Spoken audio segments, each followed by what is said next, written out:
Ngithanda ukuthi ke ngubingelele ngiphinde ke futhi ngikwamukele khona la ku Big Space sengiphinde ngabuya ke futhi nendaba ke nje ezenzeka lapha kumaqembu awe PSL. Namhlanje ngiphethe ke indaba ezahlukahlukene kodwa ngizoqala nje ngodaba kulithinta iKaizer Chiefs naso ke lapha istriker saseZimbabwe kodwa ke dlala lapha kuyiTS Galaxy yena ke uJunior Zindonga. Solana ke mbukeli kunendaba evelayo ukuthi iKaizer Chiefs imonitor yena ke uJunior Zindonga sona ke striker sayo kuTS Galaxy and babeke sebeveza ukuthi ke njengoba ke bemonitor amakhosi aseyinhlelweni ukuthi ke bengamsayina for isizini ezayo. So zinjalo ke mbukeli indaba ke lezi evezwe ngamasosi amaningi ahlukahlukene amasosi athembakele ngabala ke nje osokhala duma.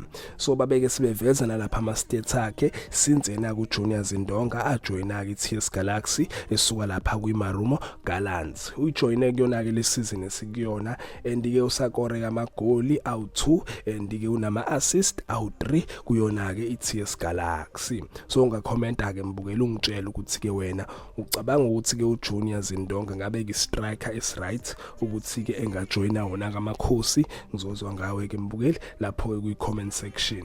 Ngisakuzona ke futhi indaba zawo kama transfer kunomdlali ke futhi la okuvelile ukuthi ke yona ke iKaizer Chiefs naye ke futhi iyamfuna umdlalo wayo ke lapha iGolden Arrows yena ke uAyabulela Maxhwele. Baveza ukuthi ke iKaizer Chiefs iseyinhlelweni zokuthi ke imsayine lomdlali bathi ke ingxoxo beseyiqaliwe between yona ke iKaizer Chiefs nayo ke iGolden Arrows and babeke sebeveza ukuthi kamakhosi ambanga nalo ke ibhakabhaka yena ke uAyabulela Maxhwele. Ama position akawadlalayo udlala as attacking midfielder kodwa akukhona uyakhona futhi ukudlala as left winger noma ke as right winger. So zinjalo ke mbukeli yizo ke lezi abade ngiphathele zona ngizobuya ke nama update makhona kokuvelayo okuthinta ke lezi indaba zama transfer. Uyazi ke mina ngihlezi ngikhona for wena ake ngithi ke nje danke ngiyazi bongela.